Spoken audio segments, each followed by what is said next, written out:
నమస్తే, welcome to #you. నేను మీ నరేష్. మీరు వెనకాల పోస్టర్ చూసే ఉంటారు. బాలయ్య బాబుకి తెలుగు ఫిలిం ఇండస్ట్రీలో ప్రత్యేకమైన స్థానం ఉంది. ఎందుకంటే ఆయన అనుభవం అలాంటిది. ఆయన చేసిన చాలా సినిమాలు చాలా సూపర్ డూపర్ హిట్ అయ్యాయి. సో అఖండ 1ని ఇన్స్పిరేషన్గా తీసుకొని అఖండ 2 అయితే రాబోతా ఉంది. నా వెనకాల పోస్టర్ చూస్తూనే ఉన్నారు మీరు. ఇదైతే ఇప్పుడు పాన్ ఇండియా లెవెల్లో రిలీజ్ కాబోతా ఉంది. ఈ సినిమా ఎలా ఉండబోతుంది, ఈ టికెట్లు రేట్ ఏమైనా పెరిగే అవకాశం ఉందా, ఏంటిదనేది ఈ అఖండ 2 గురించి మొత్తం విషయాలు అడిగి తెలుసుకునే ప్రయత్నం చేద్దాం. మనతో పాటు దాసరి విజ్ఞాన్ గారు ఉన్నారు, ఆయనతో మాట్లాడే ప్రయత్నం చేద్దాం. ఎట్లా ఉండబోతాను సార్ ఈ ఏదైతే అఖండ 2 సినిమా ఏదైతే ఉందో రిలీజ్ కి దగ్గరలో ఉంది, ఎలా ఉండబోతాను అసలు? 5th రిలీజ్ అన్నారు, ఆల్మోస్ట్ 4th నాకు తెలిసి ప్రీమియర్స్ పడితే పడొచ్చేమో, benefits or premieres whatever. ఇప్పటికే రిలీజ్ అయిన సాంగ్స్ అన్నీ దుమ్ము లేపుతున్నాయి. వీళ్ళు చేసుకున్న ప్రమోషన్స్ అన్నీ కూడా సినిమాకి బాగా కలిసి వచ్చాయి. పార్ట్ 1 ఏదైతే ఉందో అది పాండమిక్ సిచ్యువేషన్లో అక్కడొకరు కూర్చునే టైంలో, టికెట్ రేట్లు తగ్గించిన టైంలో కూడా 200 కోట్లకు పైగా వసూలు చేసింది. అండ్ బాలయ్య సినిమా అంటే నీకు విషయం తెలుసా, కొన్ని థియేటర్లు ఉంటాయి, పాత థియేటర్లు, గోడల మీద గుట్కాలు మేసి ఉంటాయి చూడు, అట్లాంటి థియేటర్లు కూడా హౌస్ఫుల్ అయిపోతాయి. అంటే కుర్చీలు ఇరిగాయా, బాగున్నాయా, ఏం పట్టించుకోరు. కంఫర్ట్గా ఉందా లేదా పట్టించుకోరు. ఈ మధ్య కాలంలో ఏంటంటే నేను అంత పెట్టి టికెట్ కొన్నా, అసలు ఇదేంటి ఇట్లుంది, కంఫర్ట్ లేదు అడిగే వాళ్ళు ఉంటారు. బట్ బాలయ్య సినిమాకి దే విల్ నాట్. సినిమా చూసామా లేదా, ఎంతో కష్టపడి, ఏది చాలా కష్టపడి తిరుమలకి వెళ్ళిన తర్వాత కనీసం స్వామివారిని చూసామా లేదా అన్న తృప్తి ఉంటుంది చూడు, అట్లాంటి తృప్తి ఫీల్ అయ్యి వస్తారే తప్ప ఎవడు కూడా కంఫర్ట్స్ కూడా ఆలోచించారు. అంత రేరి చెమట పట్టినా, ఏసీలు పనిచేయకపోయినా, సౌండ్లు సరిగ్గా వినకపోయినా, 2 సార్లు కరెంటు పోయినా థియేటర్లలో, అసలు ఎట్లుంటుందంటే అమ్మాయి ఫోన్లే చూసాము వచ్చాము అన్న ఫీలింగ్ వచ్చే సినిమాలు ఈయనకు సొంతం. అండ్ ఇప్పుడు ఆల్రెడీ రిలీజ్కి సిద్ధమైపోయింది. వీళ్ళకు కలిసి వచ్చిన అంశం ఏంటంటే సింగిల్ రిలీజ్. పోటీకి ఏం సినిమా రావట్లా, పోటీ వచ్చినా కూడా పెద్ద విషయం ఏం కాదులే బాలయ్యకి. బట్ ఈవెన్ దో పోటీ లేదు, కొంచెం అడిషనల్గా సంపాదించుకోవచ్చు, కలెక్షన్స్ పరంగా బాగుంటాయి. హిందీలో దురంధర్ ఉంది, బట్ అయినా సరే పెద్ద ఇట్స్ ఓకే, నాట్ బ్యాడ్. 2 సినిమాలకి అంత పోటీ అని అనుకోకూడదు. వీళ్ళు అన్ని ప్లేసెస్కి వెళ్ళి చేసిన ప్రమోషను, మొన్న చేసిన ప్రమోషన్ ఏంటంటే ఆ రచరవి అనే అబ్బాయి జబర్దస్త్లో నుంచి ఫేమస్. అవును, ఆయన బాలయ్యతో ట్రావెల్ చేసి ఈ సినిమాలో కొంచెం మంచి క్యారెక్టర్ ఉందేమో అనుకుందాం. ఆయన బాలయ్యని చూసి కింద కూర్చొని సార్ అంటే, నువ్వు కింద కూర్చుంటే నేను కింద కూర్చుంటాను, ఆయన కింద కూర్చున్నాడు. అసలు అక్కడ అందరూ అంటే not real hero, he is a real hero.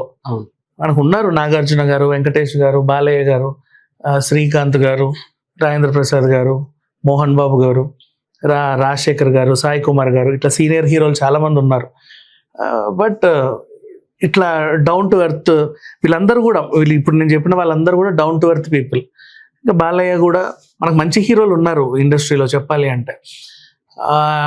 ప్రేక్షకుల మన్ననలు పొంది మనం ఏ స్థాయికి వచ్చినా సరే మేము అసలు ఆ గర్వం లేకుండా ఇంకా ఎవరికో ఏదో చెయ్యాలని, ఏదో చెప్పాలని సినిమాలు చేస్తున్నాడు.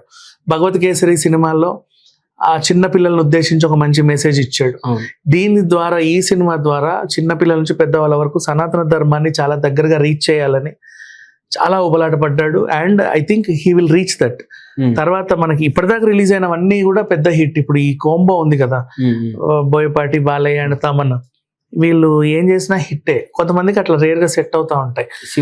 శివుడి శ్లోకాలు కూడా తన బాలయ్య గారు అనర్గళంగా చెప్పగలుగుతారు బయటికి. అండ్ ఈవెన్ ఆ కనకవతో శివుడు అంటే గుర్తొచ్చిన శివుడి పాట పాడించడం, చూడండి ఎంత మంచి మంచి అవకాశాలు చాలా మందికి ఇస్తున్నారు. ఇప్పుడు ఆవిడ వెలిగి ఇంకో 4 పాటలు ఎక్కువ పాడుద్ది.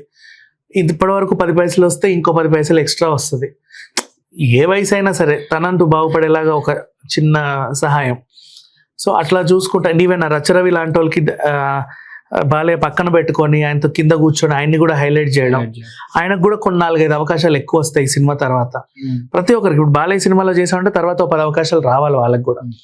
అట్లా మంచిగా తీసుకెళ్తున్నారు. బట్ ఈ సినిమా పేలుద్ది 100%, డౌటే లేదు. ఏదైతే చాలా వరకు ప్రేక్షకులు ఏమనుకుంటారు అని అంటే, హై లెవెల్లో టికెట్స్ పెడతారు, చూసే పరిస్థితి ఉండదు, ఫ్యామిలీ తోటి పోతే కనీసం ఒక 2000 అయినా ఉండాలి. ఎలా ఉండబోతాను సార్ అఖండ 2 రిలీజ్ అయితే టికెట్ల రేట్లు ఎలా ఉండబోతాను? తగ్గే అవకాశం ఉందా, పెరిగే అవకాశం ఉందంటారు? టికెట్స్ మనకు బాలయ్య సినిమాకి టికెట్లు పెంచాల్సిన అవసరం లేదబ్బా, నువ్వు ఎంత పెట్టినా వస్తారు. అంటే వీళ్ళకి సంపాదన మీద ఐడియా ఉండదు. సినిమాని అందరికీ చేర్చాలన్నది మెయిన్ ఉద్దేశం. తర్వాత బిజినెస్ ఆ ప్రొడ్యూసర్ చేసుకుంటాడు. బట్ బోయపాటికి బాలయ్యకి వీళ్ళకి కావాల్సింది ఏంటంటే, మేము ఏదో చేసాము, జనాలకు ఏదో చెప్పాలనుకున్నాం, ఇది అందరికీ రీచ్ అవ్వాలి. చిన్న పిల్లోడి నుంచి 3 కళ్ళ ముసలి వరకు అందరూ వచ్చి ఇలా చూడాలి సినిమాని. వాళ్ళందరికీ అర్థం అవ్వాలి. ఆ లాంగ్వేజ్ అర్థమయ్యే లాంగ్వేజ్లో ఉండాలి, అర్థవంతంగా ఉండాలి. పాటలు గిట్లు ఏం చేసినా సరే వాళ్ళు నీట్గా రీచ్ అవ్వాలి. పైగా బాలయ్య డైలాగులకు 4-5 విజిల్స్ వేసి రావాలి. ఇట్లా అనుకొని వెళ్తారు. అండ్ వీళ్ళు కూడా అలా అనుకుని రిలీజ్ చేస్తున్నారు. ఈ సినిమా ఖచ్చితంగా నన్ను అడిగితే 1000 కోట్లు పైగా అవకాశం ఉంది. ఎందుకంటే హిట్ సినిమా ఆల్రెడీ కనబడతా ఉంది. మొత్తం అన్ని విజువల్స్ చూస్తూ ఉన్నా కూడా ఖచ్చితంగా పేరు. మనం చాలా విజువల్స్ చూస్తూ ఉన్నాం, టీజర్ కూడా చూసాము. సో చాలా ఫైట్లు ఉన్నాయి. ఆ ఫైట్లు కూడా చాలా అంటే ఎక్కువగా ఫైట్స్ ఉన్నాయి. ఆ ఫైట్ ని చూసి ఫిలిం ఇండస్ట్రీ నుంచి మూవీకి ఏ సర్టిఫికేట్ వచ్చే అవకాశం ఉందా, లేకపోతే ఎట్లా ఉండబోతా ఉంది? ఇంకో విషయం చెప్తా నేను. మన దాంట్లో ఏంటంటే తలలు నరకడం, మెదడులు తీయడం, పేగులు బీగడం లాంటివి 2 సెక్షన్లలో చూడు. ఒకటి క్రూరత్వం, ఇంకోటి దైవత్వం. ఇప్పుడు నరసింహస్వామి దిగొచ్చి ఆ రాక్షసుడు పొట్ట చీలుస్తాడు. ఇది నువ్వు సినిమాలో ఇంకా ఒక విలన్ చేత ఎవరితో తీపిస్తే అది క్రూరత్వం. ఇక్కడ ఇది దైవత్వం. నెక్స్ట్ లాస్ట్ కి విలన్ తల నరకాలి హీరో, ఇట్లా అది క్రూరత్వమే యాక్చువల్గా. అమ్మో తల నరుకుతున్నాడు. బట్ అదే ఒక దేవత సినిమాలో మహాచండి వచ్చి త్రిశూలం తల తీసేసింది అనుకో, ఇక్కడ దైవత్వం. ఈ సినిమాలో ఉన్న నీకు యాక్షన్ ఎపిసోడ్స్ అన్ని కూడా దైవత్వంతో సమానం, క్రూరత్వం కాదు. సో దీనికి ఏ సర్టిఫికేట్ ఎవరు ఇవ్వరు. అయితే బాలయ్య గారు ఈ సినిమాలో నేను టీజర్ లో చూసింది ఏదైతే శూలం ఉంటుందో, ఆ ఫైట్ లో ఆ శూలం చుట్టూ తిరిగి ఒక 5-6 మంది విలన్ ని చంపడం ఇలాంటివి ఉన్నాయి. అంటే అది ఈజీగా క్రూరత్వం లాగా కనిపిస్తా ఉంది. అలాంటి వాటికి ఏదైనా ఇబ్బంది కలిగే అవకాశం ఉంది? అఖండ అంటే ఇప్పుడు అయినా సాక్షాత్ శివ రూపంలో ఉన్నాడు అనుకోండి, శివుడు దండిస్తున్నాడు అంతే. అట్లా చూడాలి తప్ప దాన్ని ఒక హీరో వచ్చి విలన్లని తల తీసేస్తున్నాడు, మెడబొరు చేస్తున్నాడు అట్లా చూడకూడదు. ఏదైతే సనాతన ధర్మాన్ని ముందుకు తీసుకెళ్లడానికి అయితే ఈ మూవీ రాబోతా ఉంది, ఈ మూవీని చూసిన తర్వాత ఎవరైతే ప్రేక్షకులు ఉన్నారో ఎలా ఉండబోతుంది, వాళ్ళ రియాక్షన్ ఎలా ఉండబోతుంది? ఖచ్చితంగా బాగానే ఉంటుంది. మనం ఇంకో ఎపిసోడ్లో మళ్ళీ మాట్లాడుకోవచ్చు. ఎందుకంటే ఇవాళ 2nd, ఎల్లుండి రిలీజ్ అంటే 5th రిలీజ్లే, 4th ఏమన్నా ప్రీమియర్స్ పడితే ఎల్లుండి నుంచి రిలీజ్ అనుకుందాం.